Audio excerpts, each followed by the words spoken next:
நண்பர்கள் அனைவருக்கும் வணக்கம். இன்னைக்கு நம்ம இந்த வீடியோல தமிழகத்தில் மீண்டும் பல மாவட்டங்களில் கனமழை என்ற தகவல் வெளியாகியுள்ளது. ஸோ அதை பத்தி தான் இப்ப நம்ம பார்க்க போறோம்.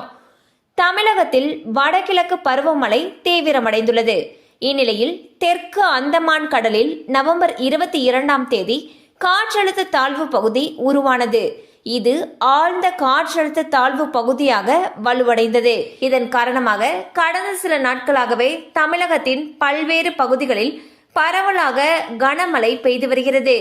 இந்நிலையில் சென்னை, செங்கல்பட்டு, காஞ்சிபுரம், திருவள்ளூர், அரியலூர், கடலூர், மயிலாடுதுறை, நாகப்பட்டினம், தஞ்சாவூர், திருவாரூர் உள்ளிட்ட பகுதிகளிலும் புதுச்சேரி மற்றும் காரைக்கால் பகுதிகளிலும் இடிமின்னலுடன் கூடிய மிதமான மழை பெய்ய வாய்ப்புள்ளது.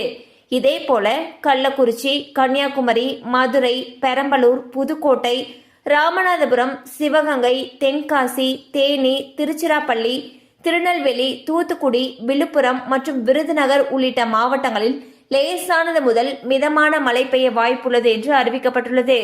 ஸோ பாத்தீங்கன்னா புதிய காற்றழுத்த தாழ்வு பகுதி காரணமாக தமிழகத்துல பல மாவட்டங்களில் தற்பொழுது கனமழை பெய்து வருகிறது.